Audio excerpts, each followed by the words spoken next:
Então, boa tarde. Eu sou Silas, estagiário do Museu Centec, Ciência e Tecnologia da USP, né? Hoje a gente vai apresentar um tema sugerido, né, pelos participantes da reunião.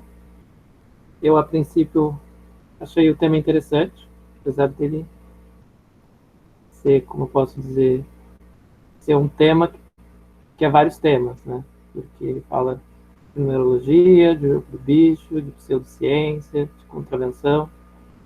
E aí eu tomei como um desafio, porque tem que correlacionar essas coisas de modo que faça sentido, né?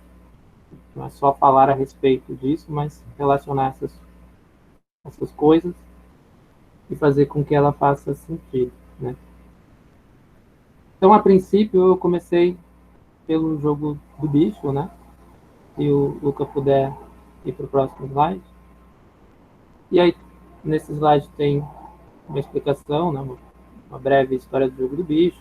Foi criado no Rio de Janeiro, em 1952, né? Foi criado para subsidiar um jardim zoológico, onde os visitantes recebiam números, né? Figurinhas com números, e nessas figuras tinham os bichos do zoológico, enfim.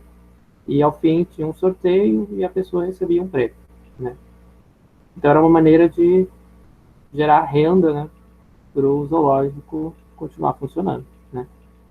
E aí o próximo slide, né, tem a continuação dessa história, né? Enfim, o jogo começa ali no jardim zoológico, subsidiando, patrocinando o jardim zoológico, mas acaba se tornando um costume, né? Um hábito das pessoas e sai do domínio do zoológico e começa a se tornar um popular, né? E a princípio ele era liberado, enfim, mas conforme ele foi evoluindo, ele acabou sendo tornado ilegal, né? Enfim, ele é ilegal até hoje, né? E, enfim, por ser um costume, né, ser um hábito do Brasil, ele acaba sendo estudado, né, por estudiosos. E alguns, né, ao fim né, desse texto, no slide, diz que o jogo é a alma do brasileiro, né, ou seja, já se tornou a identidade do Brasil, né. Então,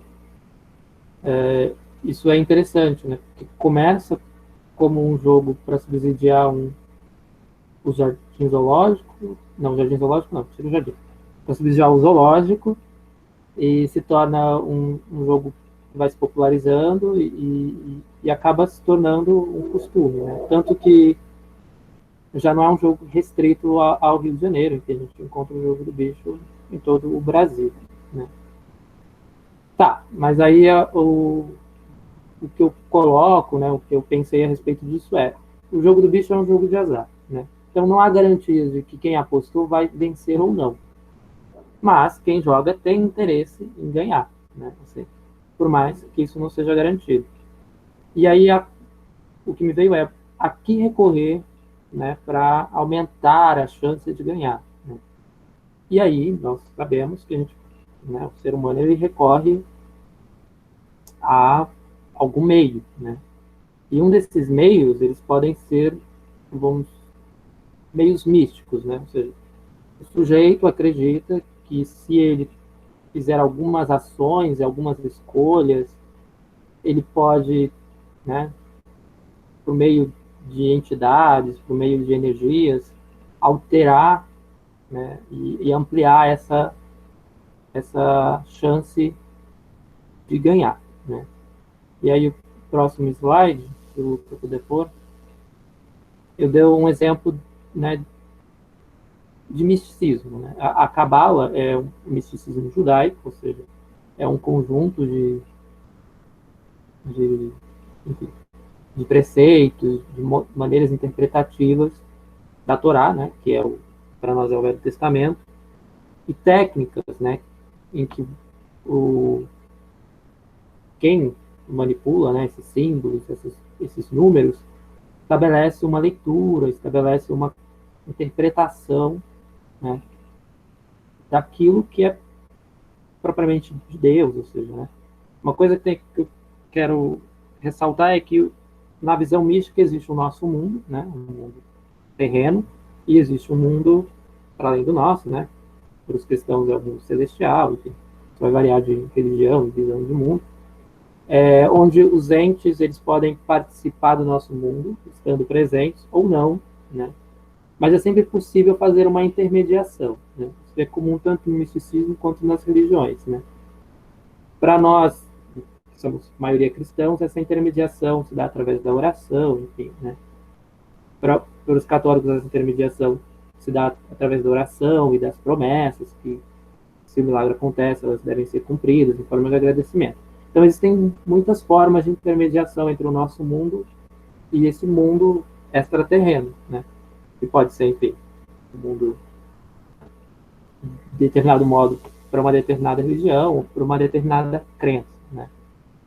E aí a Cabala tem um sistema, né? Eu não sou especialista em Cabala, mas enfim, nas minhas pesquisas eu separei aquilo que eu achei interessante. Um sistema de associação de números a letras, onde você faz essas somas, né? E esses resultados, novamente, na associação de números e letras, elas revelam um significado oculto, um significado para além do nosso. Então, na percepção mística, você pode interferir no mundo terreno ao auxílio, né, de entes e energias extraterrenas, né? Isso é um exemplo específico, né, de uma cultura, né, que é a do judaísmo, mas em outras culturas também, né, mesmo aqui no Brasil, a gente, por exemplo, a gente tem exemplos de relações místicas, né? Um católico que faz promessas para santos, né? Um adepto de uma religião afro-brasileira que faz oferendas, estabelece uma relação desse mundo com o mundo, né, das entidades, enfim. Isso existe, né, enquanto relação humana com esse mundo extraterreno. E aí, no próximo slide, a gente tem um exemplo, né, também, de relação mística. Mas aí, a gente já está num estágio que se aproxima mais de uma posição científica, não acabadamente científica, porque a gente ainda não está no período em que a ciência, como nós conhecemos hoje, era assim nessa época, né? Mas as coisas, né, na sua evolução histórica, elas gradativamente se aproximam, né, ou se distanciam de uma determinada coisa no estado atual, né? Pitágoras, né, junto com alguns pensadores gregos, eles vão procurar, né, uma substância, né, que permeia todas as coisas, que forma todas as coisas, enfim, que gera todas as coisas, né? E aí, alguns vão dizer que é o ar, outros vão dizer que é o fogo, outros vão dizer que é a água, né? O que se aproxima um pouco daquela ideia do átomo, se aproxima um pouco da ideia de que, a partir de uma substância primeira e da conjugação dessas substâncias, né, e do aumento da complexidade, né, da conformação e do arranjo dessas substâncias, geram as outras coisas e as complexidades, né? A física tem, né, como princípio essa ideia de que, a partir de um conjunto de coisas simples, né, e simplificadas, você pode ir compreendendo mais e mais e mais e abarcando complexidade na compreensão do fenômeno, né, daquilo que está sendo analisado, observado, né? E Pitágoras ele também vai, né, nesse sentido de dizer, bem, as coisas, né, elas são a princípios formadas por números, né? Formadas, né, podem ser representadas e descritas por números, mas para ele dá um passo a mais, não é apenas números, é número e harmonia, né? Harmonia no sentido de que as coisas estabelecem um padrão, as coisas elas conseguem ser descritas em padrões, formas, e isso, de alguma forma, constitui uma harmonia, então ele dá um passo a mais. Existe uma substância, uma coisa primeira, mas existe uma harmonia que arranja essas coisas primeiras e dão a forma das coisas e dão o sentido das coisas, né? Por que aí existe algum resquício de misticismo, né? Porque essas relações, essas harmonias, elas são subjacentes, ou seja, elas são, como posso dizer, não necessariamente terrenas, né? Elas estão no mundo dos números, estão no mundo dos padrões, né? E uma coisa que vai influenciar o platonismo, né? Ele vai dizer está no mundo das ideias e as ideias, né, são uma coisa primeira, né? E aquilo que acontece aqui no mundo terreno é apenas uma representação, né? Uma sombra daquilo que a coisa de fato é. O que a gente tem como exemplo clássico é a alegoria da caverna, né? Então, na alegoria da caverna existe um, um mundo real, que é o mundo das ideias, né? E existe as sombras, né? E o sujeito, no movimento de se aproximar do mundo real, ele enxerga mais a respeito da verdade, né? Conhecido como platonismo, idealismo, enfim. E aí também tem essa relação que não é propriamente mística, porque já não estamos falando mística no sentido de espiritualidade, de entes mágicos, porque nós estamos substituindo esse agente externo por um conceito não tão transcendental, assim, tão, como é que eu posso dizer, fantástico, mágico, sobrenatural. Esse ente que está separado do nosso mundo, né, o mundo terreno, são as ideias, né? Mesmo Aristóteles também vai nesse sentido, né, na separação do mundo em duas substâncias, sublilunar que é aquilo que está acima da Lua e abaixo da Lua, né? Então, seria como se nesse movimento de separação, as, em Pitágoras ele vai substituir isso por números e harmonia, Platão por ideias, Pitágoras por substâncias corruptíveis e substâncias... Pitágoras não, Aristóteles por substâncias incorruptíveis e corruptíveis, e aí já está mais próximo da ideia de perfeição, né? E que aí vai desembocar em toda a teologia, em toda a ideia do magéstico, enfim. Isso tem um desdobramento histórico longo até ser revisto, repensado com Kepler, eu esqueci o Copérnico, né? Mas as coisas, elas vão nesse sentido, né? Da separação de dois mundos, o nosso mundo terreno e o mundo extraterreno, né? Onde se substitui os entes mágicos por ideias, né? Substância corruptível e substância não corruptível. O movimento é nesse sentido. E aí, né, então, existe essa percepção do mundo, que eu chamaria que é uma percepção mística, né?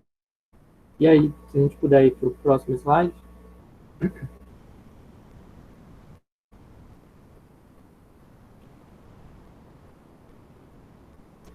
Tá. E aí, retomando lá. Então, existe o jogo, existe um fator de imprevisibilidade no jogo, e a gente quer saber se é possível interferir ou prever ou aumentar a chance de vencer nesse jogo, né?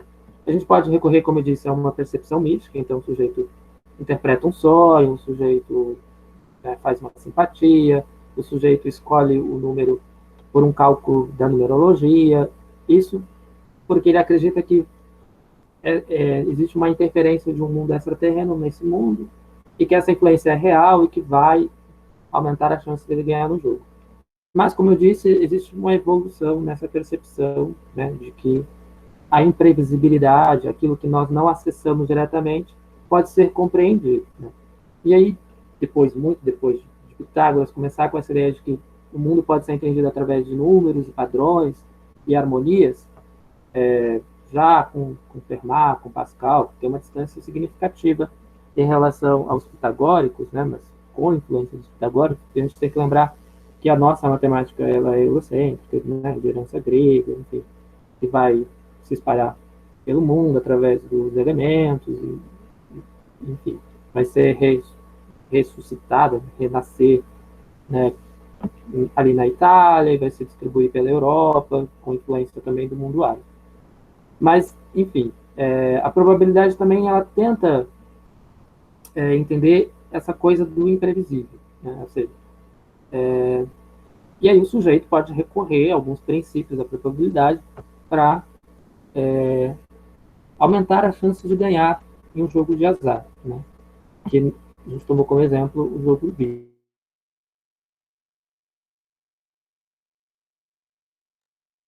A numerologia, ou recorrendo à probabilidade, a imprevisibilidade ainda existe. Só que, no caso da probabilidade, o que já, a justificação lá já não é mais transcendental. O fenômeno, enfim, ele vai contar o número de casos favoráveis, número de casos desfavoráveis, vai colocar na relação e vai chegar a um número, e esse número vai indicar a maior ou a menor chance de ganhar em um jogo, né? E aí, com mais próximo de 1, maior a chance, com mais próximo de 0, menor a chance, né? Mas nos dois casos, existe essa crença de que é possível influir ou aumentar ou diminuir a chance de vencer, né? O princípio, o intuito é o mesmo, né? Essa ideia de que é possível influir na imprevisibilidade de um fenômeno. E aí o próximo slide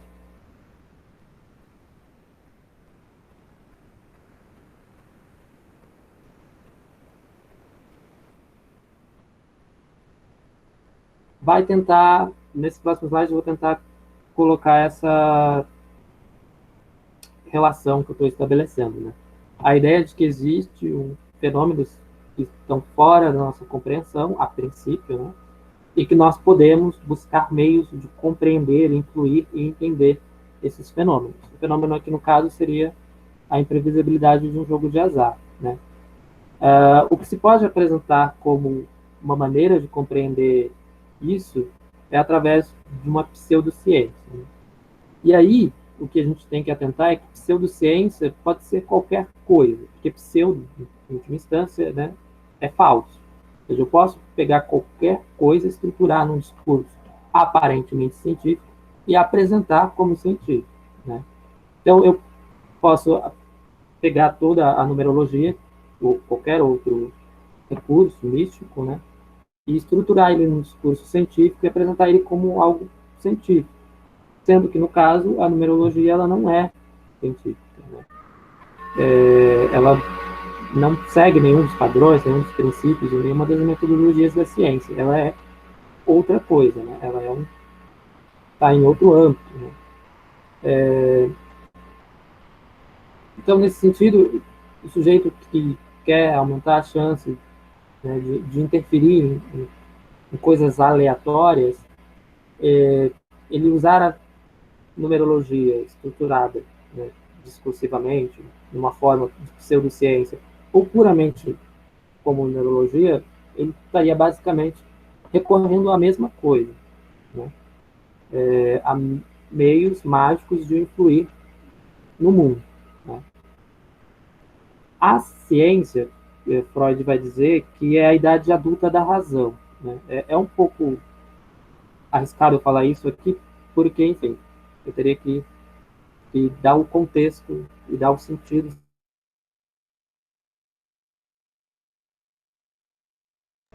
Mas basicamente é assim, o ser humano ele está numa relação objetiva e subjetiva com o mundo. Ou seja, aquilo que acontece no mundo é apreendido e compreendido ou não compreendido pelo ser humano, né? Porque a apreensão é pelo menos a garantia primeira, né? Ou seja, nós temos percepções sensoriais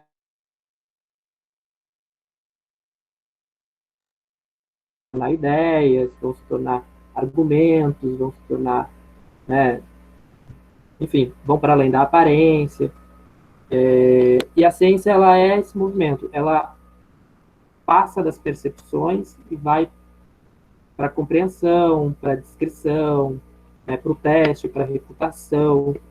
Enquanto que numa posição mística ou mágica, você não está interessado em refutar. Ou seja, eu fiz tal coisa, fiz de, pra, fiz de tal maneira, e se essa coisa eventualmente não acontecer, bem, tudo bem, não era merecedor, enfim, tem tudo que vão dizer, bem, não era para ser, né?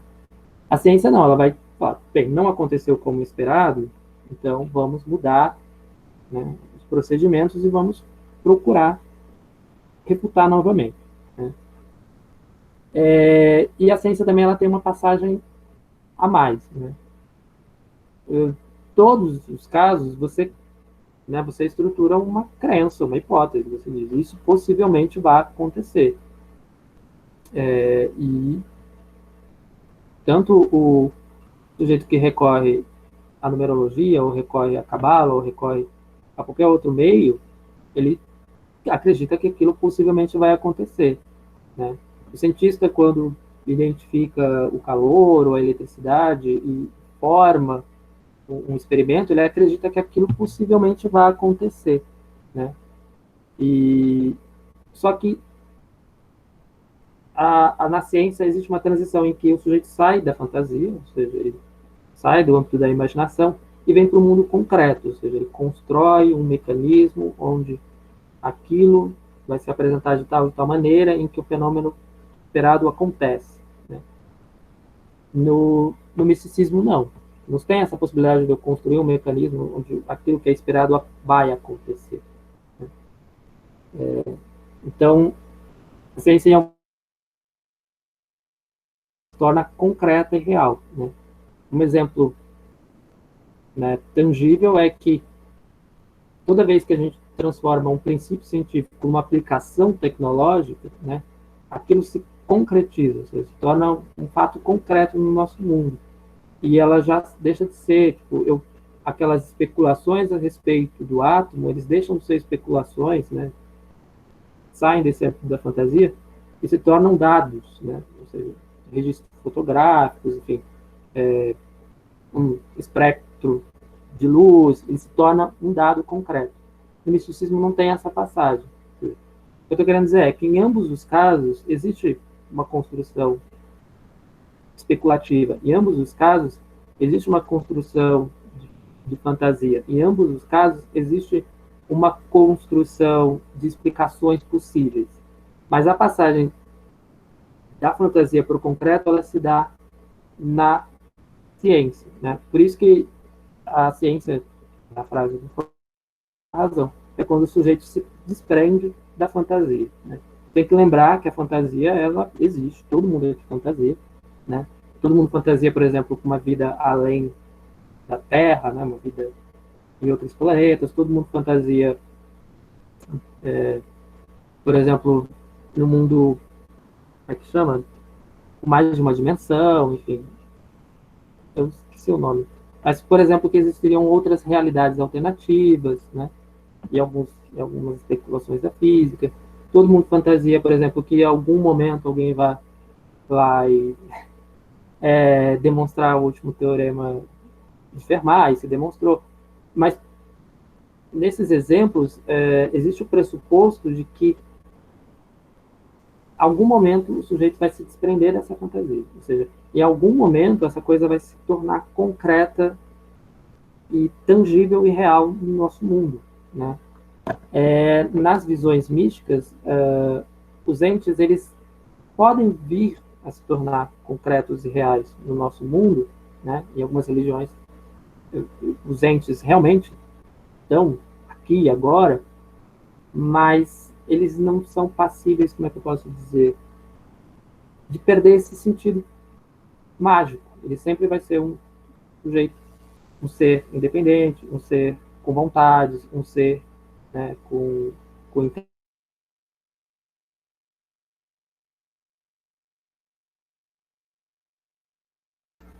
E aí, enfim, de todas essas coisas que eu elenquei, existem possíveis posicionamentos, né? Ou seja, eu vou recorrer à probabilidade para otimizar a minha chance de ganhar no jogo, eu vou recorrer à numerologia, né? Eu vou recorrer a uma pseudociência. Em todos esses casos, essas são possibilidades possíveis, que vão variar de indivíduo para indivíduo, né? Uma coisa que a gente pode, né? Porque isso é uma qualidade do ser humano, né? A intenção e o desejo é uma qualidade do ser humano. Ele, em algum momento, acredita que a sua posição, né, não objetiva, ou seja, a não ação concreta, pode influir em alguma coisa. Né? O ato de torcer, por exemplo, é nesse sentido. A gente pode imaginar que alguém que esteja assistindo um jogo televisionado torcendo pelo seu time não influi em nada, né? Até porque eles estão separados por quilômetros, né? A presença desse sujeito ela não é real, ou seja, ele não está próximo do time que joga, né? Ou seja, não tem nenhuma influência. Por exemplo, a gente sabe que se tem uma torcida ali no estádio, o fato dela estar gritando e motivando o time, isso gera um estado emocional positivo que favorece na vitória do time. Mas no caso desse sujeito que está em casa vendo o jogo televisionado, não existe essas relações possíveis. Eles estão fisicamente separados. Mas, né, subjetivamente, ele acredita que o ato de torcer influi na possibilidade de vitória e em aumento de vitória do jogo.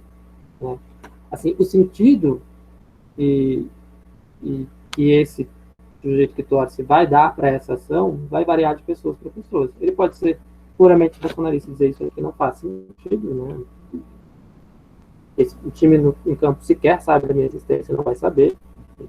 Ele não é isso até. Ele pode dizer não, torcer é importante, porque se eu não torcer, o time não vence.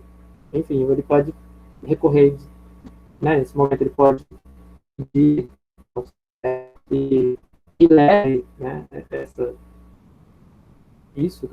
ação de torcer até o campo, enfim. Então, existe nesses três casos, essa crença do possível. Nesses casos, o possível ganha sentidos diferentes. Né? No sentido da probabilidade, o possível ele pode ser mensurado, pode ser atribuído um número.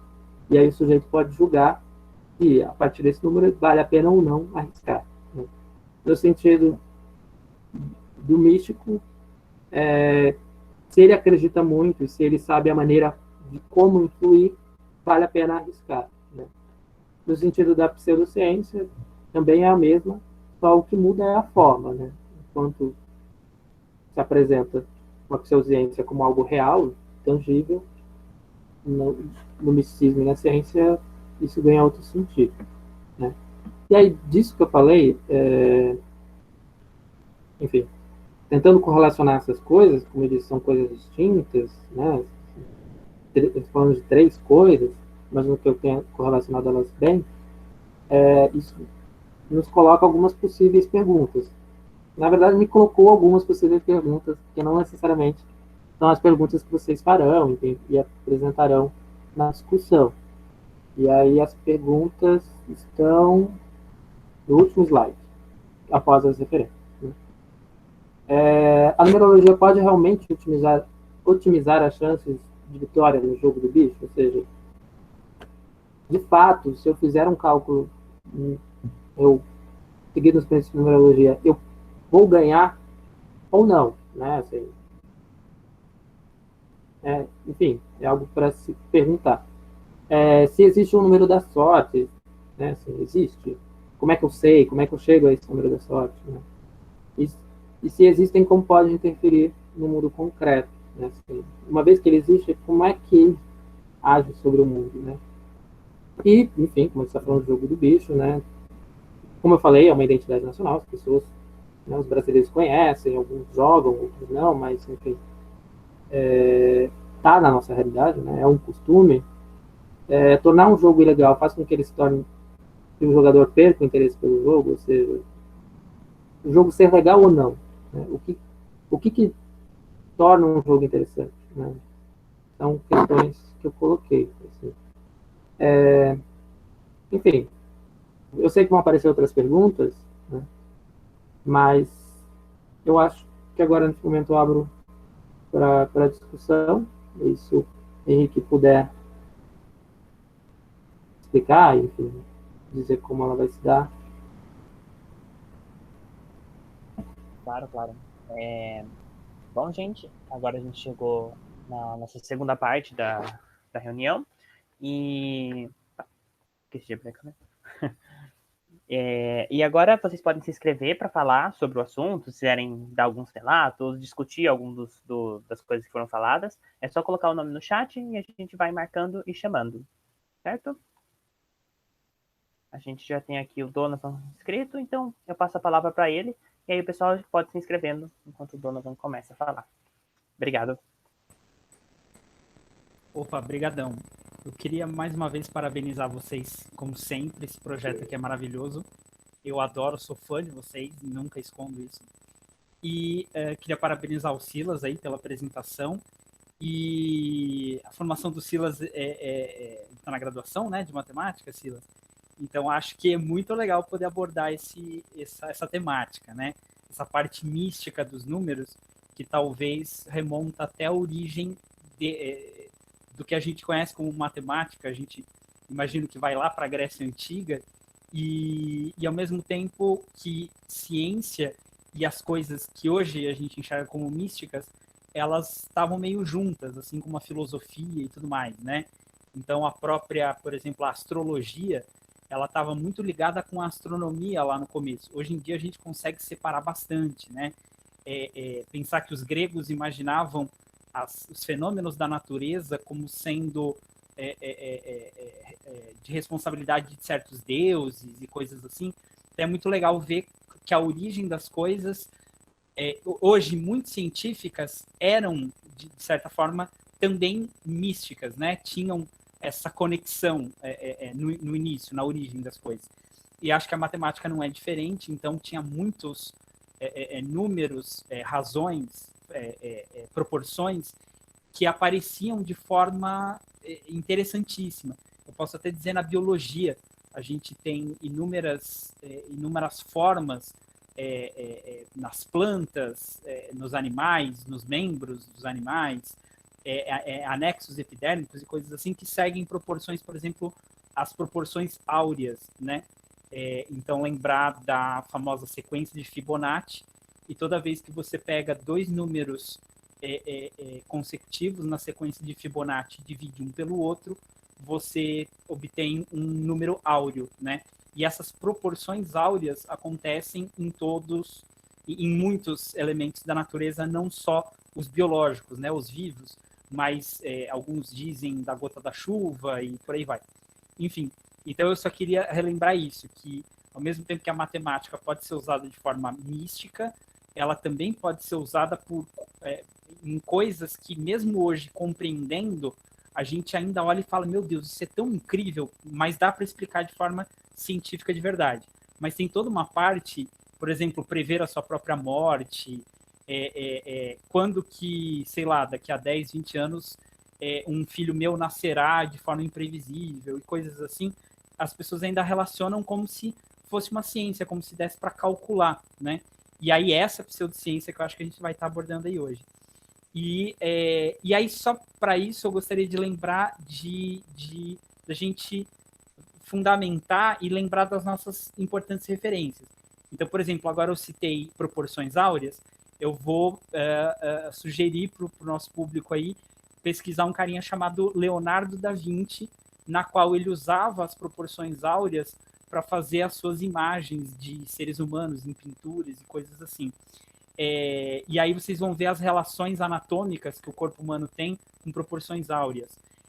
Ou pegar lá o Homem Vitruviano, né, do Leonardo da Vinci, e lembrar do próprio Vitruvius, que é um cara muito mais antigo que ele, que fazia obras arquitetônicas nas igrejas e tal, já usando essas proporções áureas. E aí lembrar disso que o Silas, muito familiarizado, imagino, pelo curso de matemática, ele foi citando aqui algumas obras que para outras pessoas talvez não seja muito comum. Então, ele citou o Almagesto, que é do Cláudio Ptolomeu. Então, para quem não conhece, é muito bacana lembrar que o Ptolomeu ele é do século II, ele era matemático e astrônomo, e também escritor. Então, fica a dica aí, Almagesto, acho que é essa a pronúncia correta.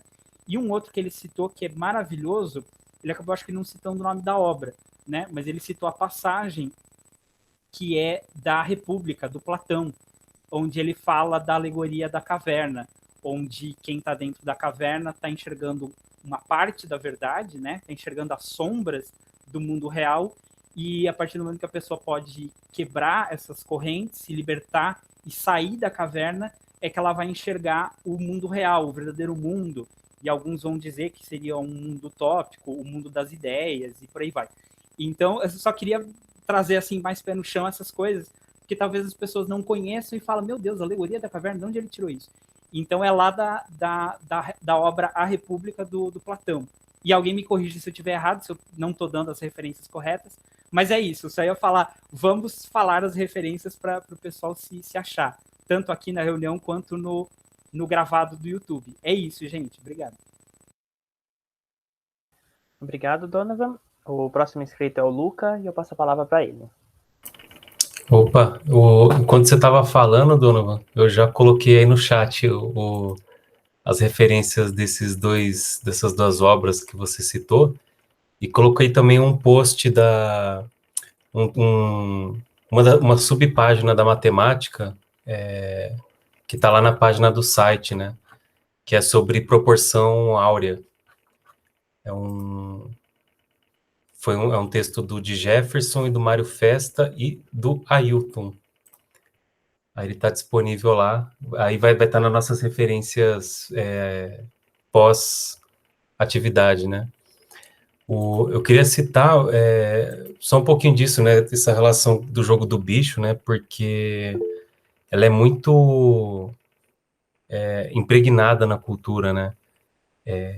Eu, particularmente, nunca joguei, mas conheço muita gente que joga, né? E rotineiramente, né?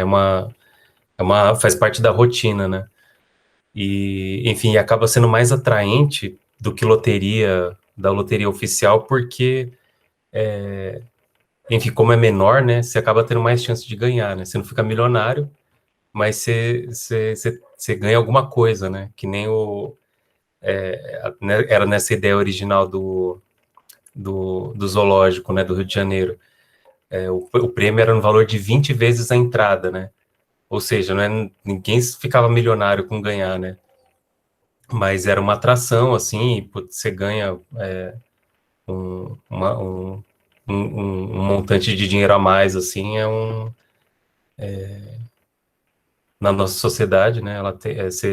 Você tem algumas utilidades, ou gasta de um jeito que você não gastaria normalmente o dinheiro e tal, né? E é muito comum essa coisa do sonho, né? Essa é outra coisa que é muito cultural, que antes de conhecer o jogo do bicho de verdade, né? Você já escuta falar nessa coisa, sonhou com tal coisa, tem que jogar em tal coisa. Eu já ouvi isso de gente que nem joga no jogo do bicho. Mas era assim, alguém contava que sonhou com tal coisa, e falou assim, não, então você tem que jogar no macaco, tá ligado? Então essa é uma coisa de cultura oral, né? Porque é uma coisa que é passada de um contando para o outro, e que ainda é muito presente, né? Essa coisa da relação entre o sonho da noite anterior e o resultado do bicho do dia, né? Bom, enfim, e é uma coisa que quando o Silas falou da coisa de torcida, assim, deu até uma nostalgia, porque faz tempo que eu não vou, assim, mas tinha muito esse costume de acompanhar jogo no estádio, né? E, enfim, tanto quando você está no estádio quanto você está na sua casa, você sente que você está influenciando, né? Com o jeito que você está se manifestando, com o jeito sei lá, com a energia que você está transmitindo, né? Essa é uma coisa que mesmo para quem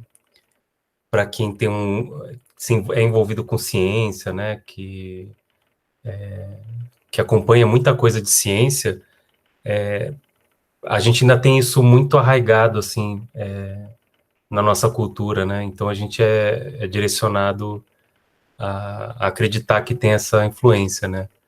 Mas realmente no estádio você tem uma influência real, né? Por mais que você seja no meio de milhares ali, quem está mais próximo, você influencia diretamente quem está mais próximo, né? E o conjunto influencia muito o que está rolando em campo, né? Só não vou me aprofundar muito nisso, porque não é o foco, né? Mas esse é um assunto que eu acho muito interessante, né? Essa coisa fora de campo que atua em especial no futebol, né? Que é um esporte muito popular, né? Mas é isso. Só queria comentar essa coisa de como está impregnado na nossa cultura, né? Essa coisa do jogo do bicho mesmo, né? Mesmo que muita gente não jogue, né? Continua fazendo parte da rotina de muitas pessoas, e mesmo quem não joga já ouviu falar ou tem alguma referência, né? Inclusive o próprio número 24, né? Que é uma coisa das mais... que extrapolou bastante essa coisa do jogo do bicho, né? Porque é o número associado ao veado, né? Então essa é uma coisa também muito de cultura popular, assim, que é desde pequeno, a gente que é homem, né, acostumado a, tipo assim, se o número for sorteado o número 24 tal, você sabe que vai ter alguma chacota, tal, por causa da relação também popular, tradicional, entre o animal e a homossexualidade, né? Eu ia falar homossexualismo, né? Mas já é um termo que está caindo em desuso, mas é muito associado e essa é uma coisa que também, acho que também foi antes de ouvir falar em jogo do bicho, já chegava essa coisa do número 24, né? E que tem a raiz nesse jogo. Mas é isso. Certo. O próximo inscrito sou eu, então eu vou emendar. Eu marquei aqui um relato meio que pessoal, e aí o Luca começou a falar, me veio na cabeça. Tem um vídeo do Drauzio Varela, que ele está respondendo o comentário do YouTube, dos vídeos dele, e aí uma pessoa comenta para ele assim, nossa, você não acredita em Deus, mas sempre está falando, ai, Deus te abençoe, Deus, sabe, algumas gírias que acaba usando, gírias, né, acho que é assim que se fala, e aí ele responde isso, mas por que você usa, né? Ele assim, só Deus sabe. E eu acho que isso ilustra bem essa relação, né? A pessoa, ela é extremamente cientificista, acredita muito na ciência, mas ainda assim ela foi criada, ela nasceu num meio onde isso é muito importante. Agora eu vou dar um relato meio que pessoal, né? Eu tive uma criação católica e a cada 3 meses, mais ou menos, tinha um bingo no centro paroquial ali, né? Era uma galinhada, era todo um evento, e era super engraçado, porque como o Silas começou a falar, né, dessa questão dos jogos de azar, e aí a gente atribui a sorte ao misticismo, né?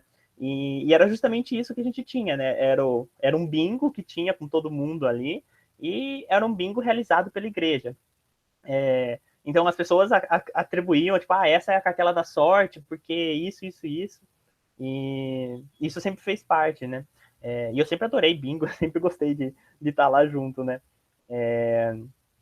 E é engraçado pensar nessa relação do misticismo. Continuando esse relato, teve um desses bingos que eu ganhei uma bola de futebol oficial do Campeonato Paulista da época. E era o Campeonato Paulista que o 15 de Piracicaba voltou, e aí tava todo mundo feliz. E eu nunca gostei de futebol, nunca liguei direito pro que estava acontecendo. E todo mundo comprou um número para aquela bola, e aí eu ganhei. E aí tinha um cara que foi lá e ofereceu R$50, sabe, para pagar na bola. E isso era 2010, 2008, R$50 era muito dinheiro, né? Ainda mais uma criança, assim. E eu falei, não, eu ganhei. Então, assim, o misticismo fez com que aquilo significasse uma coisa para mim que nunca fez, né? Porque o futebol nunca fez parte da minha infância e tudo mais. E acho muito legal a gente pensar nisso. Eu tenho mais algumas coisinhas para falar, mas se alguém quiser se inscrever, nós estamos sem inscritos. Se alguém tiver alguma coisa para falar também, quiser abrir o microfone. Só comentar aqui que essa coisa da ilegalidade, né? Essa é uma coisa que, enfim, eu não sei se ela estimula, mas com certeza ela não desestimula, né? Enfim, é uma coisa arbitrária, né? A proibição, né? Mas por exemplo, agora eu não estou frequentando por causa da pandemia e tal, né? Mas, cara, qualquer boteco que você entra, tem aquelas maquininhas normalmente coberta com madeirite, assim, né? Uma coisa improvisada, assim, enfia uma madeirinha, assim. Fica muito óbvio o que tem lá, assim, né? E que são aquelas maquininhas que você coloca uma moeda, gira a roleta, e aí rola alguma coisa ali, e aí se sair iguais, você ganha, mas nunca sai isso, né? E é uma coisa muito, muito, muito, muito procurada, né? Então, enfim, acho que isso passa muito pelo jogador, né? Quem tem o jogador no sentido de o cara que tem essa adição, né? Por, por jogos de azar, né? Então, provavelmente a pessoa cria alguma explicação, tem alguma coisa mística, né? E metafísica para explicar. Putz, hoje é o dia, hoje eu vou lá jogar e vai ser. Não vai ser na primeira, vai ser, sei lá, na terceira, e aí vai sair, né, e tal. Então, essa é uma coisa que é muito interessante, que a questão da proibição, ela realmente com certeza ela afeta, né, porque, enfim, tem batida, tem blitz, né, enfim, às vezes quem toma um prejuízo é, sei lá, o dono do boteco e tal, mas que faz as pessoas não procurarem, aí realmente a lei não funciona nesse sentido, né? Acho que até mais além, acho que a lei não funciona para normatizar comportamento, né? Que essa é uma coisa. Enfim, só vou citar aqui, porque senão eu vou abrir um outro capítulo aí para discussão. Por exemplo, tem muitos problemas da nossa sociedade que, enfim, uns ingenuamente, outros maliciosamente, né, tentam resolver através da lei, né? Então tem a lei que você não pode chamar uma pessoa de tal coisa, tem a lei que você não pode fazer outra coisa. A gente é cercado de tanta lei para normatizar o nosso comportamento, que às vezes a gente até esquece, né? Porque em geral a gente ignora elas, né? Mas com certeza não é um método eficaz, né? Ela serve para você, quando você quiser pegar quando você não, né? Quando a justiça quiser pegar aí um gaiato aí, você pega o cara e você enquadra ele em 1 milhão de leis aí que o cara descumpriu. Mas são leis que são feitas para não serem respeitadas. O pessoal ignora mesmo. E nem é o papel do Estado, né? Enfim, o Estado tem muitas funções. Agora, normalizar o comportamento, por exemplo, que o jogo é uma coisa que é negativa, tal, causa muito mal para muitas pessoas. Agora, você tirar a opção dela de jogar isso é uma coisa que eu acho que extrapola muito as funções que o Estado tem, né? Sim, concordo. Mas enfim, o próximo inscrito é o Silas, então eu passo a palavra para ele. Então, uma coisa que é interessante, assim, pensando nos fenômenos humanos, né? A gente tem uma forma de analisar os fatos, separando a princípio as coisas entre objetivo e subjetivo, né? E aí, o esforço é entender qual é a relação dessa coisa entre o objetivo e o subjetivo, né? falando de outra maneira, é o que é do objeto, ou seja, o que é externo a mim, que independe de mim, e o que é relacionado a eu e o que depende de mim, né? Assim, em geral, os jogos, eles podem acontecer, né, com ou sem a sua participação, mas um sorteio, né, não é feito por quem apostou, né? Então, assim, não depende do apostador, né? Ou seja, ele não tem nenhuma relação objetiva com o sorteio, a não ser a expectativa de acompanhar o sorteio e esperar o resultado que lhe favoreça, né? Então, como estabelecer uma relação, né, com essa coisa que é externa, a qual eu não tenho influência, né, a qual eu não participo, que nenhuma ação concreta minha interfere, né, assim. Porque se eu sou um jogador que estou jogando futebol, né, as minhas ações interferem objetivamente e diretamente no jogo, toda vez que eu chuto a bola, ou seja, faço um drible. Mas no caso do jogo de azar e no caso do jogo de azar onde você tem que acompanhar um sorteio, não tem essa interferência, né? Mas não quer dizer que não exista um sujeito aí, não quer dizer que não exista alguém que pensa, alguém que tem expectativa, alguém que tem desejos relacionados à sua vitória, né? Pode ser que o sujeito tenha apostado para pegar aquele dinheiro, para comprar tal coisa que ele precisa muito. E tudo isso está descolado do jogo, porque o jogo ainda não foi pensado para atender às necessidades de quem aposta, né? Talvez a necessidade desse prazer de torcer, desse prazer da vitória, né? Desse prazer do prêmio. Talvez o jogo tenha sido pensado nesse sentido. Mas tudo que vai para além disso não está diretamente relacionado com o jogo, mas existe, né? E eu acho que é aí que essas explicações vão preenchendo os espaços, né? É nesse momento que os jogadores falam, não, eu vou calcular, então, tal arranjo, porque eu sei que é assim assado, e vai justificar de alguma maneira, porque 7 significa tal coisa, porque 8 significa tal coisa, né?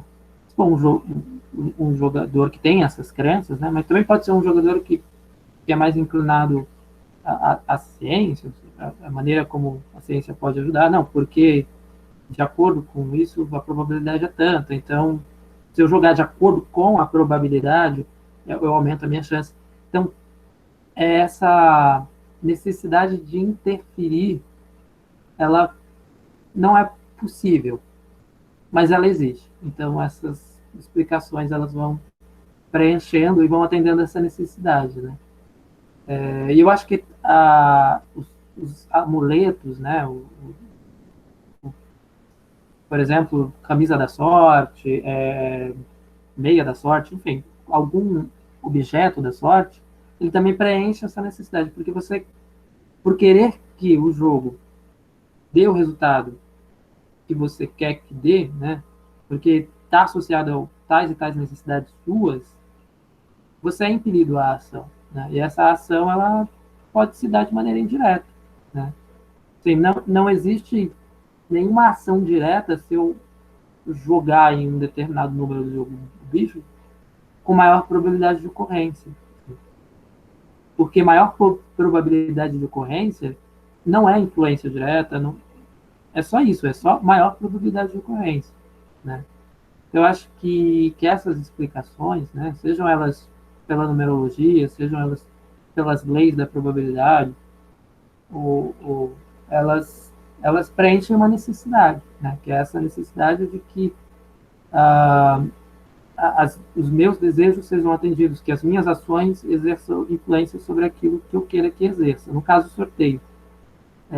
Mas aí que eu acho que é interessante, porque aí essa necessidade ela é necessariamente preenchida por uma fantasia, porque não, eu posso apostar na loteria, não sei lá, Mega Sena, e nada do que eu faça, nada do que eu fantasie vai influir no resultado, né?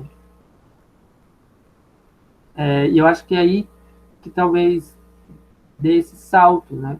Quando você chega numa idade, metaforicamente falando, numa idade adulta da razão, é quando você se desprende disso, né? Fala, bem, o mundo não funciona assim, né? O mundo não é de acordo com o que eu estou especulando e fantasiando aqui. Eu acho que é essa a sacada da ciência, né? Porque em algum momento ela diz, bem, o mundo não funciona assim, mas funciona assim. E aquilo que eu fantasiava deixou de ser fantasia, se tornou real, ou seja, era realmente o que eu acreditava como é que é, né? E aquilo que não era deixou de existir, deixou de ser possível e tangível. E a gente tem vários momentos, né, de transição de uma ideia para outra, né? Quando você transita do sei lá, de Ptolomeu para Copérnico, de Copérnico para Einstein, muitas fantasias, né, muitas especulações, né, das ciências, no caso das astronomias, elas têm que ser abandonadas, né? E eu acho que é essa maturidade de abandonar que dá marcadamente uma posição adulta, né? Enfim, era isso que eu tinha para dizer. Perfeito. O próximo na nossa lista é o Ailton. Eu passo a palavra para ele.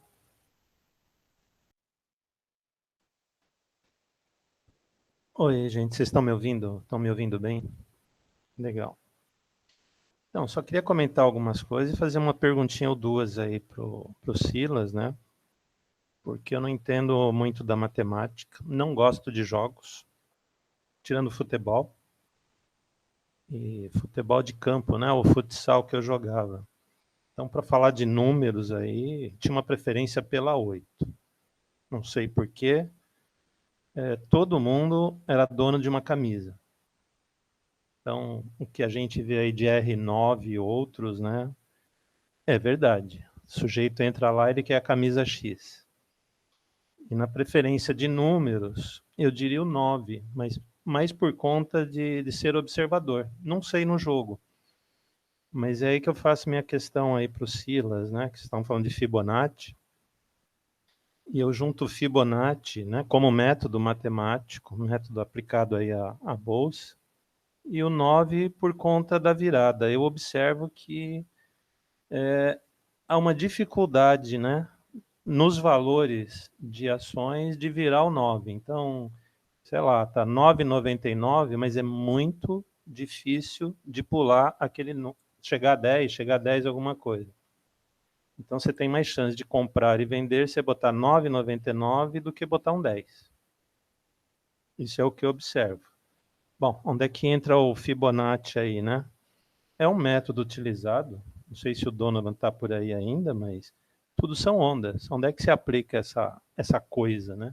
Você tem a oscilação de bolsa. Eu não entendo de jogo do bicho, como eu disse, não gosto de jogo. Mas eu diria assim, a bolsa de valores é um jogo arriscado, como todo jogo aí, né? Envolve muita grana.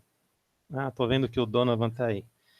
Então, mas vamos para o método matemático e a pergunta para o Silas, né? Eu tenho até aqui na minha tela, estou aplicando Fibonacci agora, que eu estou vendo oscilações de números. Qual é a probabilidade, né, do papel virar e eu pegar topos e vales? Quer dizer, baixou muito, você compra, subiu, você vende. Ó, ondas novamente, né? Porque só um comentário aqui. Quer ajuda? Eu quero, Luca.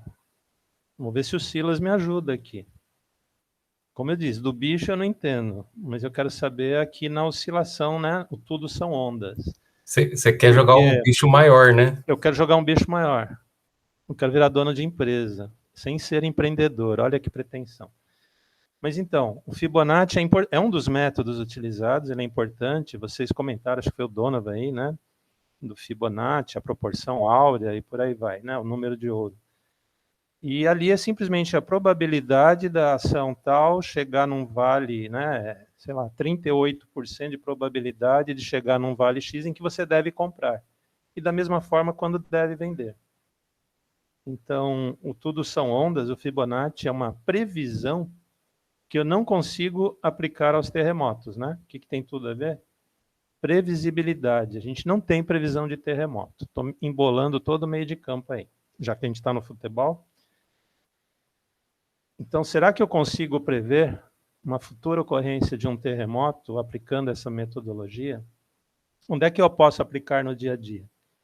Então, foi aí que eu bolei o Tudo São Ondas e eu tenho como exemplo a Bolsa de Valores. Você tem um pregão diário, você pode aplicar métodos matemáticos e não prever, né, que vai acontecer um terremoto, mas uma previsão de que aquela ação está subindo ou descendo e apostar o seu rico dinheirinho ali. Quer dizer, na prática, fazer a previsão de sobe e desce, e um dos métodos é o Fibonacci. Tá ok? Só para vocês entenderem meu pensamento. Não sei se está confuso aí. Então, a pergunta para o Silas, né, já que ele que apresentou, eu não tenho muito know-how do Fibonacci, né, o Silas, mas você entende um bocadinho dele para uma outra hora a gente conversar e descobrir como é que funciona esse método, como é que eu posso exaurir esse tema e aplicar? Que apesar do Luca aí falando da bolsa, se eu quero dinheiro, claro que eu quero, mas eu acho que a ideia é pegar aquela oscilação, estudar as ondas e chegar numa coisa que ninguém sabe hoje, que é a previsão de terremotos. Ok? Eu consigo prever uma tsunami, eu consigo prever aí uma erupção vulcânica, tá? A gente tem indícios, dá para aplicar aí a matemática, mas terremoto não. Então, o que eu queria discutir, no momento só saber do Silas, o que ele sabe a respeito, mas de repente uma outra hora, uma proposta, né? Um foco aí não no jogo do bicho, mas sim no jogo da bolsa e na previsibilidade dos terremotos, a partir de métodos, né? Metodologia matemática. Essa é a minha dúvida para o Silas.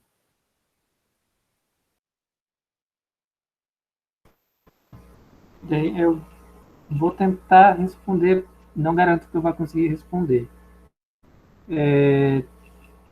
Uma coisa que eu pontuaria a princípio é, para você se aproximar de uma boa previsão, você precisa de bons dados, né? E quanto maior o conjunto de dados e quanto maior as relações entre esses dados, maior a complexidade, né? Ou seja, fenômenos muito complexos comprometem uma boa previsibilidade, né? E, por exemplo, é pouco complexo prever se vai dar cara ou coroa.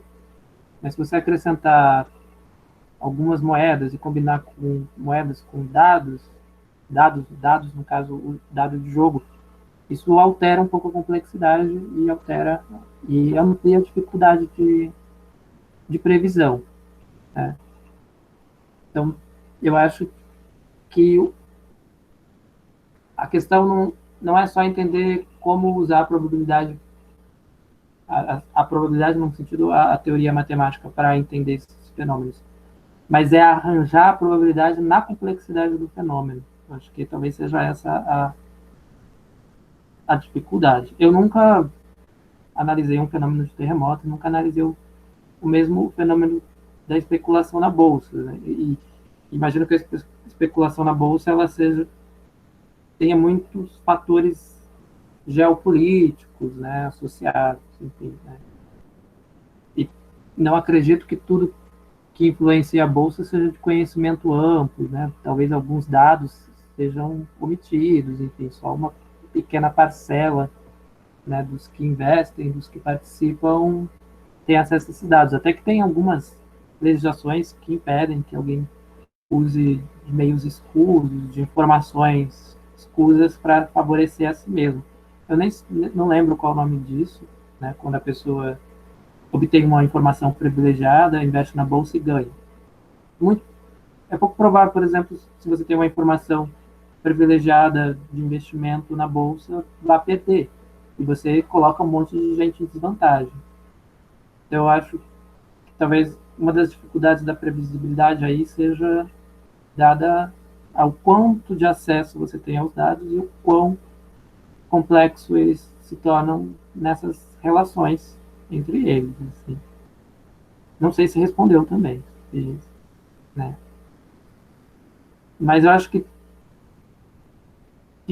quanto mais você conhece o fenômeno, né, e os eventos associados ao fenômeno, maior a chance de você acertar, né? Mas também não é garantia de que você vai acertar, porque, enfim, o imprevisível está sempre aí. Em relação à sequência de Fibonacci, eu não sou um grande conhecedor. Eu sei que ela se apresenta em tudo, assim, né? Na geometria, né? Associada, por exemplo, ao pentagrama, vai se apresentar nas sequências, né? Ela mesma é uma sequência formada por recursão. A primeira proposta estava associada à reprodução de coelhos, assim, numa situação hipotética. Não sei, eu teria que ver nessa aplicação da sequência, no caso da análise da bolsa de valores, para entender o que é a sequência nesse contexto. Não sei se está muito longe da resposta, se não respondeu, mas a princípio é o que eu poderia dizer agora. Porque eu imagino assim, que se você tem todos os dados e tem todos os arranjos possíveis, a princípio não veria por que não conseguir prever, né? Agora, se um dado falta, tem uma lacuna, e se você não sabe o quanto ele implica na previsão do evento, temos uma dificuldade, né? Que eu não sei como seria superada. Por exemplo, na ideia da física, essa ideia do vácuo, né? Que se preenchia com éter. Era um dado hipotético, né? E se desenvolveu muita coisa a respeito disso. Mas a gente acabou desembocando na teoria do Einstein, né? Punha-se o dado éter, tentava se prever e falava, bem, a luz não desacelera, a luz se mantém constante.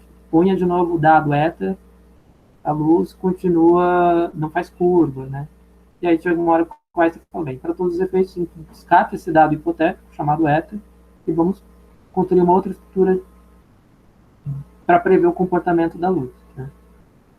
E aí vai nascendo a teoria da relatividade, enfim, né? Mas foi preciso retirar um dado, né? E não que ele não tenha contribuído, mas é que chegou uma hora que, dadas as contradições, ele teve que ser superado. E aí veio a ideia de que o espaço se curva a grandes massas, vamos pensar isso a grandes velocidades, né? O éter não preenche o espaço, e aí as previsibilidades vão se tornando mais tangíveis, né? No caso do Ptolomeu, eles retiraram o dado hipotético, que eram os centros e epicentros, né? Eu acho que às vezes tem que ter o número correto de dados, nem a mais, nem a menos. O difícil é saber como conseguir eles e ter as relações corretas, né? Ou seja, não tem epicentro, não tem... Descarta isso, isso é um dado hipotético, né? Para salvar as aparências, isso está complicando demais, né? Não tem éter, descarta isso. E aí as previsibilidades teóricas vão se tornando mais próximas do real. Então, eu acho que talvez as dificuldades nem sejam associadas à teoria da probabilidade em si, mas como está sendo interpretados os dados, né? Eu digo talvez também porque eu não analisei, né? Mas é uma resposta possível que foi perguntada e eu espero que tenha respondido em algum sentido.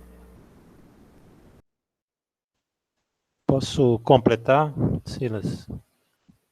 Posso Pode perguntar? ser.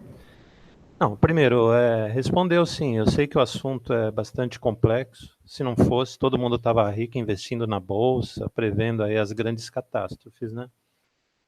Mas, enfim, isso daí é teoria, aplicação antiga, né? Começa aí com o mercado futuro do arroz, quer dizer, produção e mercado futuro, a venda de arroz. Isso é muito antigo. E eu até coloquei aqui de opções, porque existe o mercado futuro, né? Então, opções é você apostar, olha aí, estamos no jogo de novo. É você apostar que a ação daqui a 1 mês, 2 meses, 3 meses vai chegar num valor X. Só que você compra hoje. É uma aposta que você faz. E é um mercado muito mais complexo do que ações. São opções de ações, né? Que eu até brinquei com vocês lá na teoria da conspiração, que o Bolsonaro fez muito bem. Ele derrubou as ações da Petrobras numa quinta, exercício de opções na segunda, e ele faturou ali, ao que sei, 18 milhões, né? Em 2 dias úteis de bolsa, 18 milhões. Bom, mas a pergunta é para você, Silas, e para o grupo aí, né? É se uma outra hora a gente não pode direcionar isso. Não sei se é aqui no reunião de formações, não sei se é lá no treinamento. Peço para vocês avaliarem. Discutir um pouquinho mais de detalhe, né? Desses métodos e suas aplicações.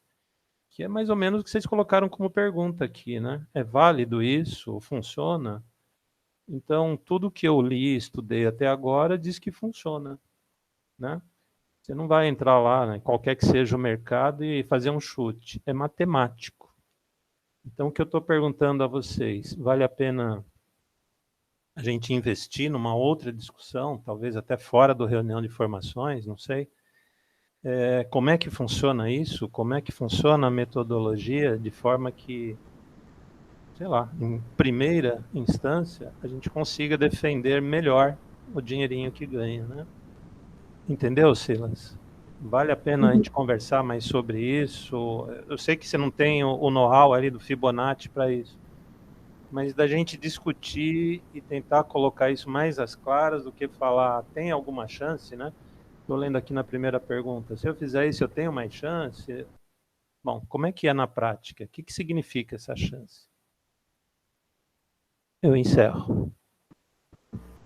Da minha parte, sim, é um tema completamente possível de ser discutido e de ser pesquisado, enfim, de ser apresentado. É isso. Não sei se o Luca e o Henrique têm alguma opinião em relação ao tema sugerido.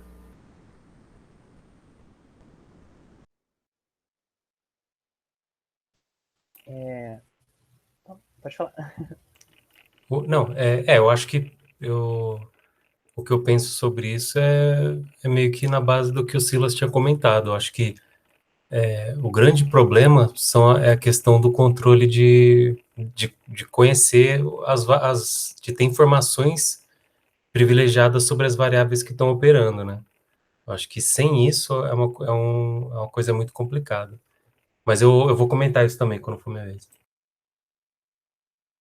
Justamente, eu ia acabar voltando um pouco para a ordem de inscrição, e eu vou comentar o meu, porque eu já sou o próximo inscrito, então eu vou emendar minha fala. Tem um estudo dentro da física muito legal sobre dados, né?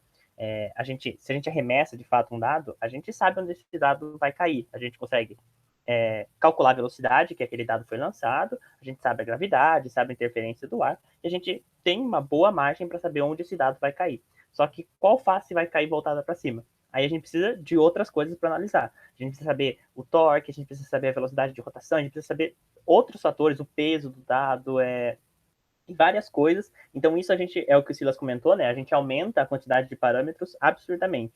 Então, foi feita uma máquina que sempre lançava o dado do mesmo jeito. Então, com a mesma força, com a mesma inclinação, mesma rotação, e ainda assim não caía a mesma coisa no chão. E aí a gente começou a ver que tem outros fatores também que influenciam isso. Então, velocidade do vento, se aquele dia está mais úmido, menos úmido. Então, a gente vê que a quantidade é muito grande.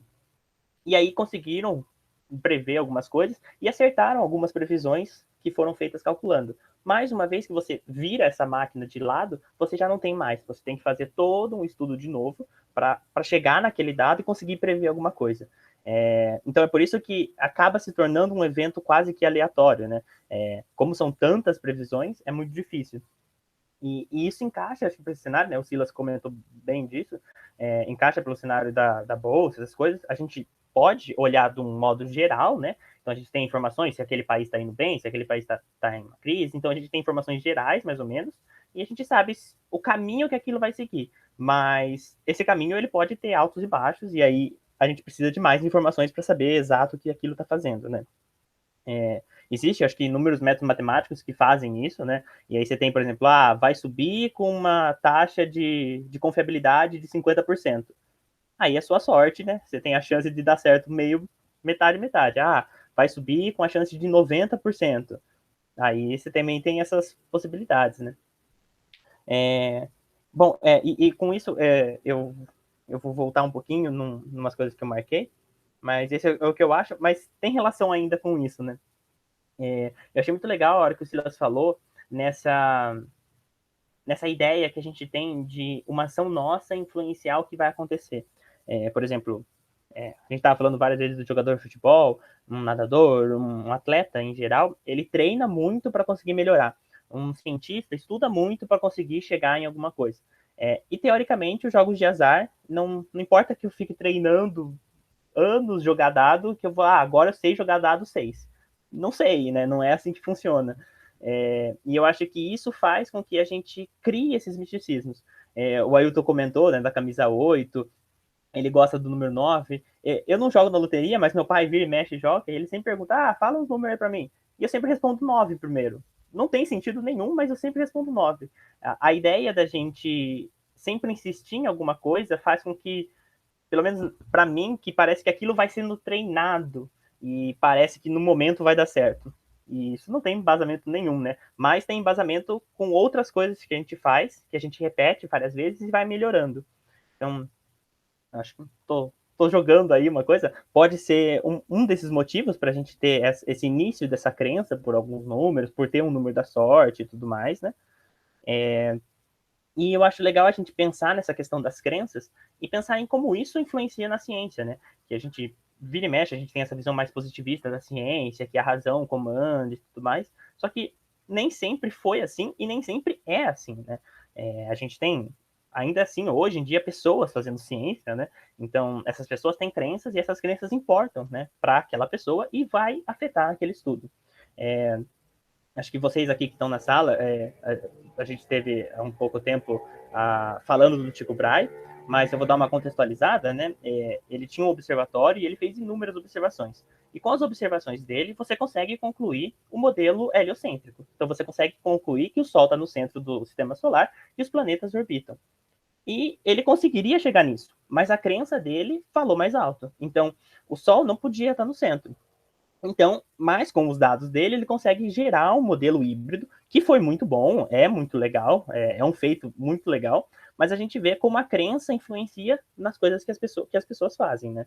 É claro que eu acabei tirando um pouquinho da época, né, para dar esse exemplo, mas foi essa ideia de relacionar, né? E a última coisa para encerrar, eu tenho mais um assunto, mas eu vou deixar para depois. E essa questão de quando a gente fala, por exemplo, de sistemas, o dado, o terremoto mesmo, ou outros sistemas que são mais difíceis, por exemplo, acho que o terremoto é tão difícil quanto a bolsa, né? Mas dentro da astronomia, dentro da física, nós temos sistemas caóticos, né? Que nós sabemos o que está acontecendo naquele sistema, só que se a gente altera pouca coisa desses dados iniciais, a gente vai ter um resultado totalmente diferente. Então, por exemplo, vamos supor que o lançamento do dado fosse caótico. Não é, mas vamos supor. Então, se a gente mudar um pouquinho a força que a gente arremessa, o dado não cairia mais aqui em São Paulo, cairia lá, tipo, lá no Maranhão, sei lá. Então, um sistema caótico, ele funciona de uma maneira mais... muito mais divergente, né? Então, uma coisinha que você muda, ele vai dar um resultado diferente e muito diferente. E se a gente não tem a definição bem feita desse sistema caótico, se a gente sabe exatamente quais são os parâmetros que precisa, a gente não sabe que um único parâmetro é capaz de variar tantas coisas. E a gente acaba inferindo que tem muito mais parâmetros ali no meio. Por exemplo, a criação do éter para justificar inúmeras coisas. Então, a gente cria o éter e a gente consegue chegar em outras coisas a partir desse éter, e a gente consegue chegar num momento que a gente fala, nossa, a gente não precisa desse éter. E a gente vai lá e tira. E eu acho isso muito legal da parte da evolução, da ciência e tudo mais. Acho uma coisa bem legal de ser feito, né? E, bom, é isso. Eu passo a palavra. E a próxima inscrita é a Stephanie. Oi, gente. Na verdade, o que eu vou falar, eu acho que é algo bem óbvio e bem simples, na verdade, e eu tô saindo totalmente do tema, é algo que foi discutido lá na frente, lá no começo. Vocês estão me ouvindo? Tá. É sobre esse terceiro tópico, né? Que tornar um jogo ilegal faz com que o jogador perca interesse pelo jogo. Na verdade, eu acho que essa questão da ilegalidade, assim, não tem a ver com a preocupação do vício, né, no jogo, honestamente, assim, eu acho que todo mundo meio que pensa isso, né? Mas na verdade eu acho que eles querem mais monopolizar a coisa toda, né? Porque se eles se preocupassem com o vício de das pessoas fazerem jogos e lá, não teria as lotéricas, né? Não teria a Quina, a Mega Sena. Então, na verdade, eles só querem assim monopolizar o lucro, sabe? Eu acho que eles não estão preocupados assim com o bem-estar das pessoas. É uma lei, na verdade é só uma desculpa que eles colocam, né? Mas na verdade, se eles fossem tão contra jogos assim, não teria esses jogos aí tão. Você vê filas e filas aí, Mega Sena da virada, sabe? Essas coisas do tipo. E é a mesma coisa, sei lá, da sacolinha de plástico no mercado, sabe? Fala assim, ai, estamos dando sacolinhas por conta da sustentabilidade, mas se você pagar 10 centavos na sacolinha, você leva. Então, na verdade, eles estão querendo lucrar com isso também, porque se estivesse se preocupando com a natureza, não daria de jeito nenhum sacolinha de plástico, sabe? Então é só um comentário bem simples, rápido e acho que bem óbvio também. Só isso.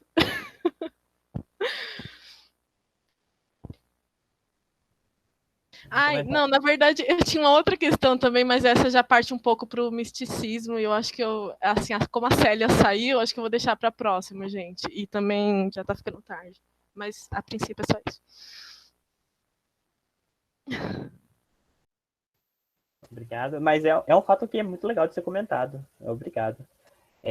O próximo inscrito é o Luca. Vou passar a palavra para ele. Assim, não, só acrescentar aqui que não tem comentário simples, né? Que é justamente essa ideia, né? E eu acho que você tocou num ponto importante, que é a questão dos monopólios, né? Isso é um aspecto central do sistema econômico que a gente vive, é a questão dos monopólios. Proibição do uso de drogas, tipo assim, é proibido fumar maconha, proibido você plantar na sua casa e cultivar, depois de um tempo colher, secar e consumir. Agora você pode ir em qualquer esquina, você acha legalizadamente, você acha bebida alcoólica, os destilados, né,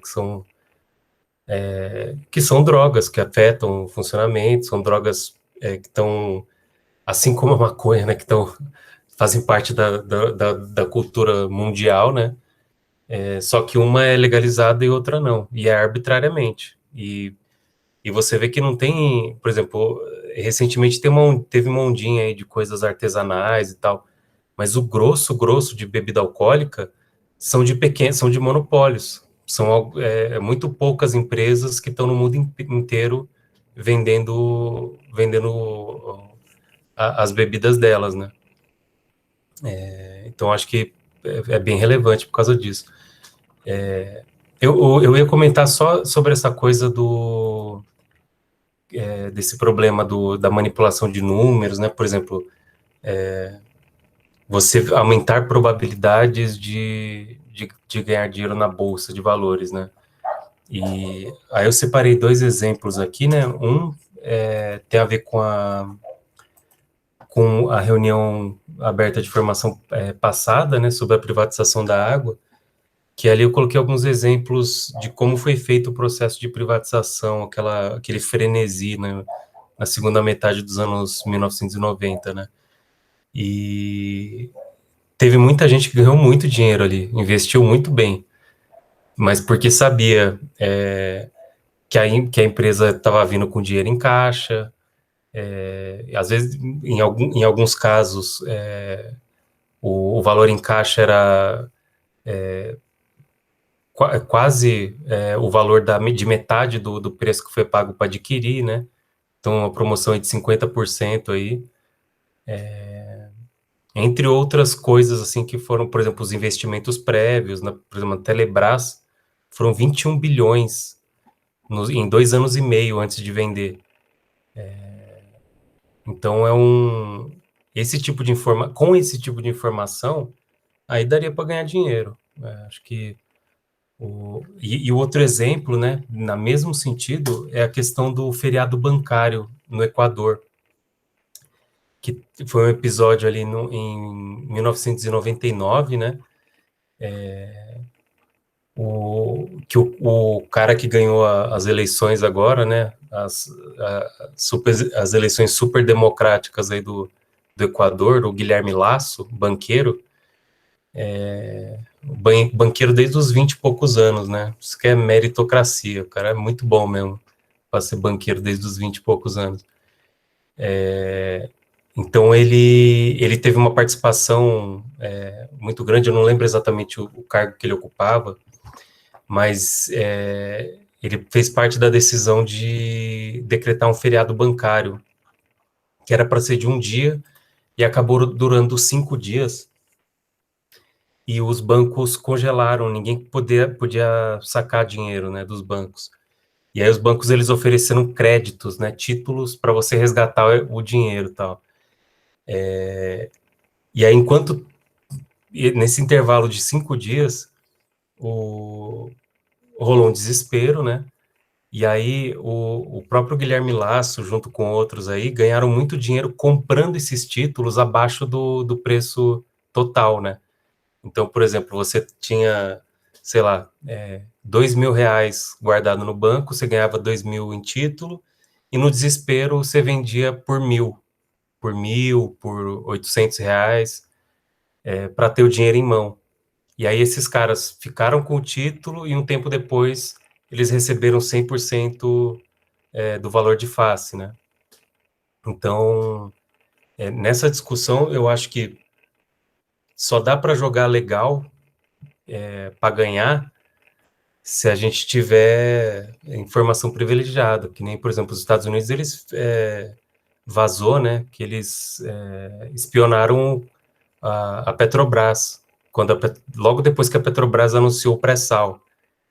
Então, isso é informação privilegiada, né, que aí serviria. Eu acho que sem isso, você pode até ter uma outra estratégia, assim, mas ganhar dinheiro consideravelmente, eu acho muito improvável. Mas é isso aí, só queria citar esses 2 casos aí. Enfim, são 2 casos no meio de um oceano aí, de quando a coisa, você consegue ganhar dinheiro, mas tem alguma mutreta aí. Certo, dando sequência, o próximo inscrito é o Ailton. Ok. Acho que eu vou ser contra aqui, então. Tudo isso que o Luca falou é bem verdade, mas eu vou falar de nós espião, tá? Gente que tem grana, que especula e que tem informação privilegiada. Talvez aí até seja verdadeiro, Luca. Mas eu quero fazer o contraponto, voltar aos números, né? Eu coloquei aqui do lado alguns números, né? Vou colocar a legenda para vocês, tá? Tudo que está aí são fatos e eu vou explicar. Primeiro, o Henrique falou, né, aí do 9 e tal, é preferência. Não é preferência não, Henrique. Você pode ver esse primeiro 19 e 29, isso é um valor real, é um valor de venda, tá? Tô brincando com o jogo aí, tá? Não é o jogo do bicho, mas é um jogo. E estou tentando métodos matemáticos. E por que o 9? Aquilo que eu te falei. Algum conhecimento a respeito. E o 9, porque eu fiquei observando os números. Sei lá, se eu fosse para Las Vegas, ia ficar contando carta, não sei. Mas o que eu observei, e por que o 9 ali? Não é porque eu gosto dele, não. Mas existe nessa área o que a gente chama de um ponto de resistência. A coisa fica ali encebando uma semana, 2, 3 semanas e não passa daquele valor. Então você tem um ponto de resistência que o mercado tem que vencer, ir acima ou não. E às vezes pode durar mais de mês, tá? Então esse 19,29 é um valor real. Essa data não importa muito, né? A data aí de venda. Então vamos dizer aí que eu apostei lá X. Esse 11 é o número de dias que se passou, tá? Na bolsa. E a porcentagem vocês imaginam, né? Aí eu vou fazer o contraponto ao Luca. Rico não, porque se tivesse uma grana, o que é esse 10%? Aí vamos arredondar. O quer dizer o seguinte, Lucas, se no dia X eu tivesse apostado ali 100 mil reais, tá? Não foi o caso. 100 mil reais, 11 dias depois, eu teria tido um lucro de 10,34%. Esse valor foi o que eu fiz, tá? 19, para vocês que não entendem, significa R$ 1.929, tá? Vocês podem calcular depois.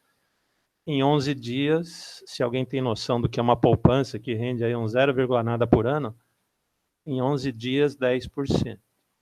Então, Luca, tô rico não, mas ó, eu apostei R$ 1.900 e deu 10% em 11 dias. Isso é fato real, tá?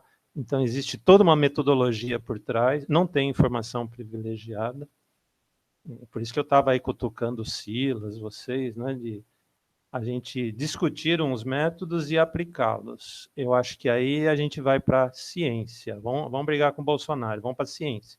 Não para fazer vacina, não na área de biologia, mas na área econômica tem toda uma metodologia por trás. Tá?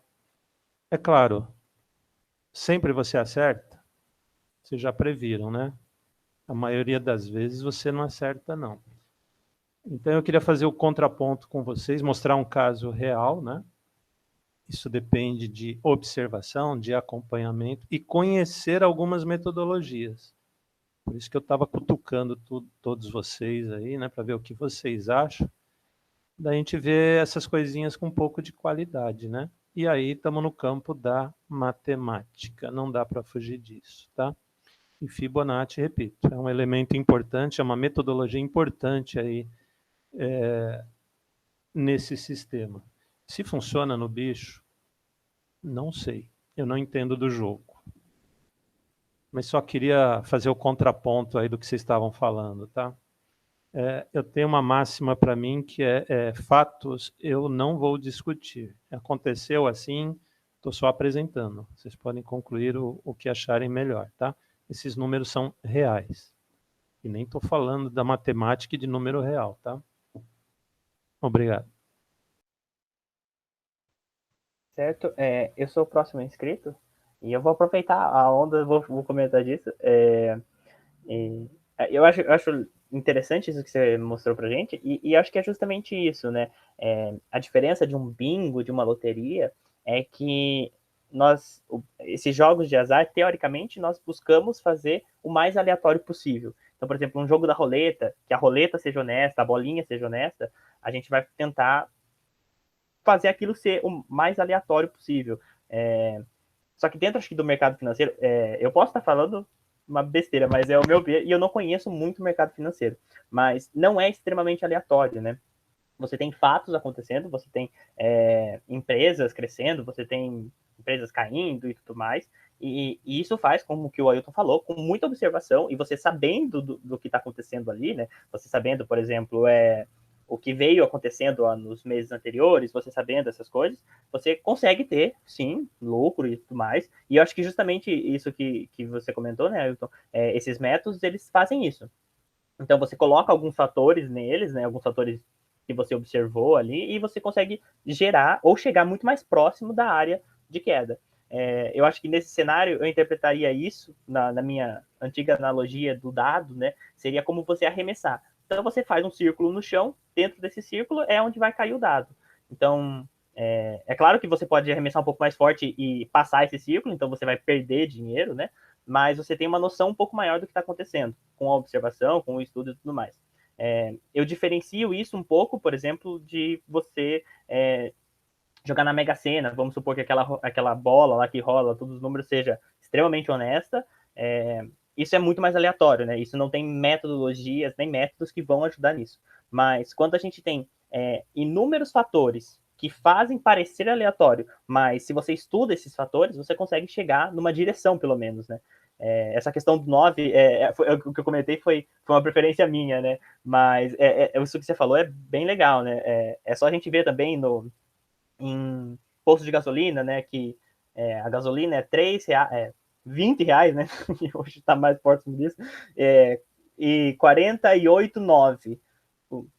Nem sei se ainda continua assim, mas eu lembro quando eu era menor, sempre tinha 3 dígitos. E a gente nunca contou conta real normalmente com 3 dígitos, né? mas esse nome no final faz com que aquele número suba muito mais rápido, né? Eu não sei se tem extremamente relação com isso, até porque eu não tenho muita noção dessa parte, mas esse é meu comentário sobre o que foi falado. E eu tenho uma questão que é um pouco polêmica, e ela vai voltar um pouquinho e vai sair um pouco do assunto. E como está chegando no fim, é mais para reflexão futuras, assim, para a gente pensar.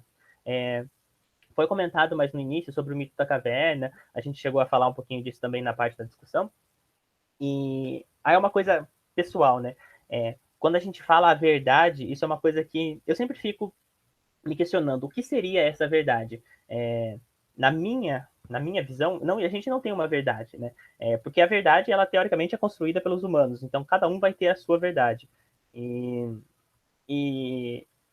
dentro das coisas que eu acho, que eu penso, assim, não existe essa tal verdade absoluta em cima de tudo, sabe? Que cobre todo mundo e tem essa verdade absoluta. Então você pode ter a sua verdade, mas tem uma outra verdade que é a verdade verdadeira, sabe? Então isso é uma coisa que sempre me incomoda. E esses dias eu estava discutindo sobre isso, né? Sobre essa questão do mito da caverna e tudo mais. E aí eu acabei pensando na reunião passada que a gente fez de Marte, né? Daquela busca ética e tudo mais. E a gente pode pensar... Quer dizer, eu estava fazendo a ligação disso com o mito da caverna, né?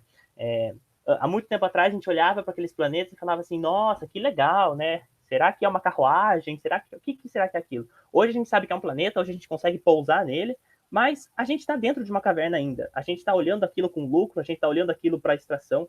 A fuga dessa caverna é uma busca incansável de você sair da caverna, né? Porque sempre vai ter uma coisa que você não estava olhando, sempre vai ter alguma coisa que você estava se questionando, né? O que eu estou falando dessa parte final é uma questão meio que opinião minha mesmo, né? Então, uma questão para reflexão. E é só esse ponto que eu queria pôr, né, dentro dessa verdade, que é uma questão que eu sempre me faço quando surgem esses temas, né? Bom, com isso eu encerro minha fala. E o Silas tinha se inscrito, ele caiu, mas voltou, então eu passo a palavra para ele.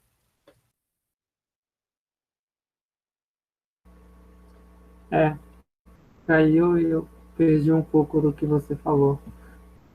Mas enfim. Não, eu ia falar que eu tenho um comentário literário, né? Eu tenho um livro do Martin Gardner, que é enfim, escrito em português europeu, e chama Apanhei-te, né? E para nós seria Te Apanhei, né? No nosso jeito de falar. E aí é uma coletânea de paradoxos, né?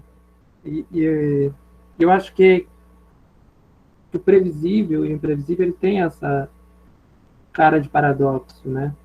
Porque pode tanto acontecer uma coisa quanto a outra, e dependendo do que está em questão, pode acontecer ambos, né? Enfim, e sempre tem uma contradição ali, né? De alguma natureza, né? Ele classifica como o paradoxo do tempo, o paradoxo semântico, o paradoxo, enfim, geométrico. E eu acho que é essa tentativa da gente entender essas imprevisibilidades, essas contradições, que faz com que nós, a humanidade, a gente vai criando maneiras, métodos de entender e explicar, né? Eu acho que talvez um dos primeiros passos que a humanidade deu, né, não sou historiador, seja para compreender essa imprevisibilidade nos jogos, né? Porque eu acho que o jogo sempre esteve presente, né, na cultura humana. Então, os romanos, por exemplo, tinham a deusa da fortuna, né? Que até é citada, enfim, e está nos argumentos dos históricos, como Sêneca, né? Essa coisa de que existe uma dimensão da vida, né? É claro, quando eu estou querendo comparar a nossa vida com a vida de um romano, mas ambos, os romanos estiveram vivos em algum momento. Tem essa dimensão da vida que a gente nunca vai ter uma resposta, né? E o nosso esforço, às vezes, é em obter a resposta, ou às vezes é só influenciar, né? Mesmo que a gente nunca chegue na resposta, assim, eu acho que isso é uma característica humana, né? Eles atribuíam isso à deusa da fortuna, às vezes a gente atribui isso ao anjo da guarda, né? Quando alguma coisa boa acontece, a gente fala, porque o anjo da guarda. Eu falo, gente, porque eu estou pensando aqui que vocês também, né, tenham crescido em ambientes cristãos, e já ouviram isso, né? Porque o anjo da guarda estava cuidando. A gente sempre recorre a alguma maneira de explicar ou compreender essa imprevisibilidade, né? E, e o jogo é, um, é onde acontece essa coisa, né? A bolsa de valores, né? Assim, porque tem coisas que são imprevisíveis, que podem trazer benefícios, mas a gente também falou que tem coisas, não, não sei se falaram, na verdade, né? Porque fiquei fora um tempo, fora do ar, ficar na internet, tem coisas que acontecem também com favoráveis, né? Um desastre natural, como de tsunami. Então, prever, saber, atende muitas necessidades e interesses humanos, né? No caso do jogo, além do dinheiro, né? Tem o prazer também da vitória, né? No caso de prever um acidente, uma tragédia, enfim, natural, é de salvar vidas. Enfim. A gente tem a necessidade de manter-se vivo e manter os nossos entes queridos vivos. Eu acho que são esses interesses, né? Dessas necessidades que vão motivando a nossa explicação das coisas, né? Ainda que no fim a gente não consiga abarcar tudo, compreender tudo, né? E essas coisas paradoxais e contraditórias, elas estão aí para exigir da gente algum esforço, para ampliar essa compreensão, para ampliar essa influência, ou para, né? Ou para aceitar também, às vezes. Acabam todos os nossos recursos e a gente tem que aceitar, tá, aconteceu, tá, não, nunca saberia a resposta, né? O estoicismo, ele tem, né, a filosofia estoica, né? Ela tem todo um argumento sobre, né, a, até onde vai a capacidade do ser humano em influir em algo, até onde não, aonde o ser humano não influi, em como aceitar aquilo, né, que nos acontece, que estão além da nossa alçada, da nossa compreensão, né? Tem a passagem clássica da Bíblia em relação ao Jó, que fala também disso. Eu acho que isso é da cultura humana, né? Esse desejo em compreender, esse desejo em incluir. Enfim, é isso que eu tinha para falar. Eu fiz mais uma inscrição, mas é uma fala mais organizacional, né?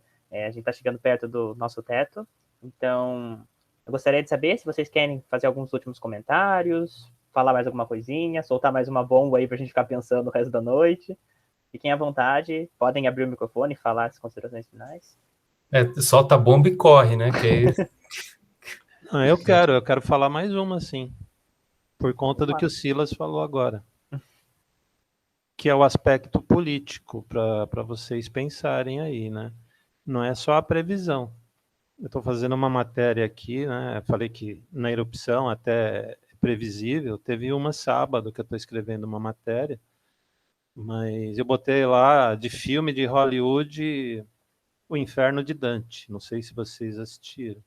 Então a problemática não é só você fazer uma previsão, como é que você convence o gestor, no caso do filme, principalmente a chefia, né, a você tirar o pessoal daquela região, né, porque tem um custo alto.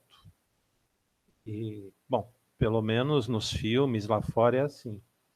Vocês assistiram a minha aula lá sobre Angra dos Reis, foi o contrário, né?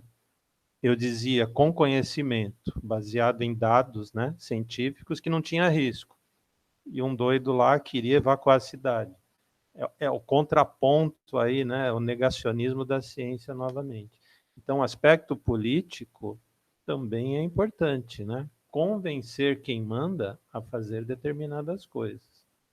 Então, não é só o que a gente acha, o que a gente calcula, não. A politicagem impera. Só para pensar, para encerrar. Obrigado. Não, perfeito. E eu acho que a gente comenta disso, a gente sempre cai nisso nas reuniões abertas, né? Então, se vocês que estão assistindo isso quiser voltar na privatização da água, nas da Covid, que a gente fez 3 no início desse ano, a gente sempre bate nisso, né? A gente pode ter essa discussão e tudo mais, mas sempre a gente tem que levar essa política junto, e sempre essa política tem crenças e tudo mais. É um comentário bem oportuno. Alguém gostaria de fazer mais alguma coisa? Podemos caminhar para encerrar? Eu vou parar a gravação, então. Perfeito. Só vou agradecer aqui. Obrigado pela presença de todos aqui, obrigado pelos comentários, obrigado pelo Silas, pela apresentação inicial, por guiar essa nossa discussão. Se você está assistindo online, obrigado por ter assistido. Se você quer alguma das referências que foram citadas aqui nas falas, vai estar tudo lá no nosso site, então entra lá, tem um resuminho do que foi conversado, tem um vídeo, se você quiser ver. Se você está assistindo, você chegou nele, né? Mas é isso, obrigado e uma boa noite a todos aqui. E o link está na descrição aí, o link para nossa página. Exato.